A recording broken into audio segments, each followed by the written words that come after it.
your very own Mr. Entertainment.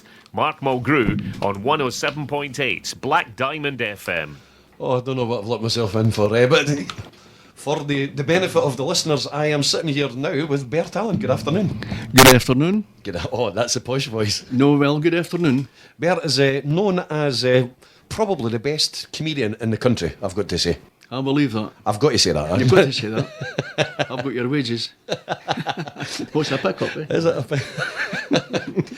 for those of you who have seen Bert around the circuit, we were trying to get Dean Park to come on the show, but we've ended up with yourself. But you've got to get the top one. You've got to get the top one. Dean Park's at the community centre today, getting fed. Oh, well, for those who don't know you, Bert, tell us a wee bit about yourself. That's about it. That's about it. I was born in a wee place called Steel End in 1943, believe it or not. I was a miner for 25 years, but I went to school first for 15.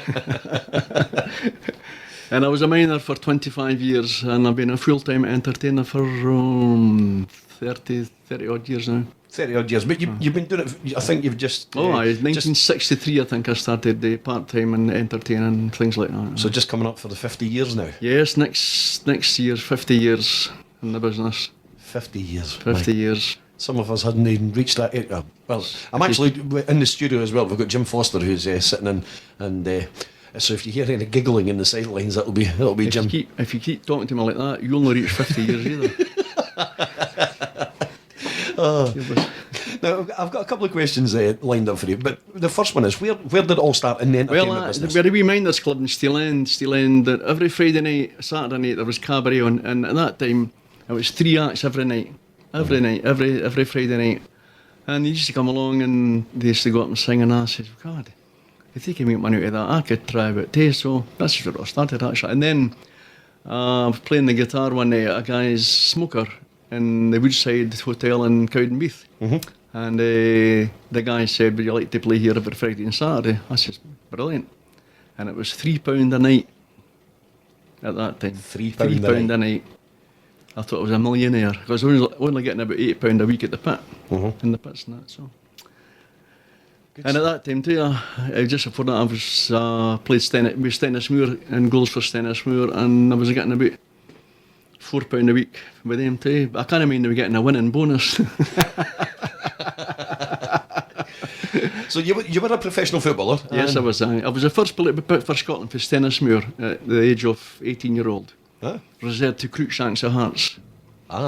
Jim Cruikshank, was it? And Willie Henderson was in the same team. Yeah. Oh, name dropping.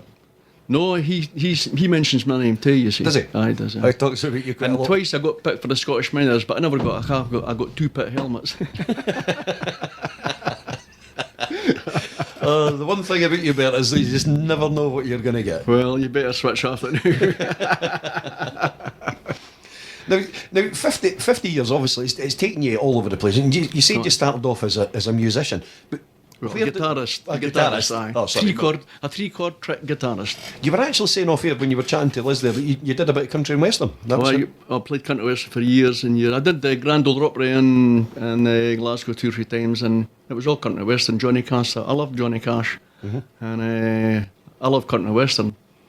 Anybody country western, I love that. You know, except Jim Foster.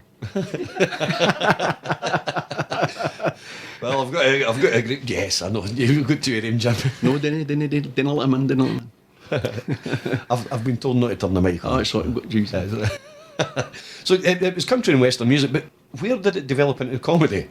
Well, you play the guitar, you know, and you're strumming away, and your string, you break a string, you know what you're doing just now, and you're trying to put a string on, and it's all quiet. You just start telling jokes during breaking a string, and it kept going on and on and on. And that's where it picked up. Just a couple of people would come in and I would tear it to bits.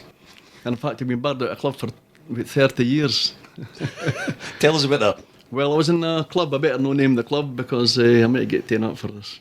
And this lady walked in, I'm playing the guitar. I said, I like your camel hair coat. And she looked at me. I says, I know it's camel hair, but they hung from the back. And the next day, the agent wrote it. It was MK actually phoned in. He says, you're barred out that club for life. I says, why? You insulted the treasurer's wife. So he says, she had a camel hair coat, you knew about the hump from the back. So I was only joking, she said, but she's got a hump. Oh dear. And that's the last time I played in that club.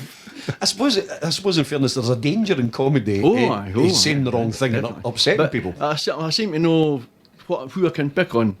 You know, I mean, if a disabled person comes in, I just wouldn't do it, you know. Yeah. It's just fun with the people, and if they don't like it, well... I've worked with you a couple of times and I've picked up a few of your lines, but I mean, so it never feels. I've got to say that one of the skills that you do have, one of the things that it doesn't matter how many times you see your show, it's a wee bit different here and there. It's a wee bit different, but it never fails to make you laugh. It's like a club a couple of weeks ago, and I said to the guy, "What's your job?" He said, "I'm in a whiskey bond." I said, "What do you play?" Another guy says, "Where are you working?" He says, "I'm in a call centre." I said, "Put a jacket on." You know, wee things like that. Silly wee things.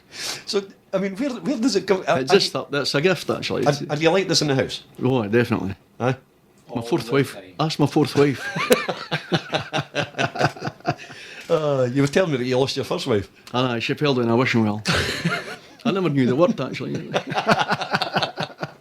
On that note, I'm going to play a wee bit of music and we'll come back and chat to Bert in just a wee minute.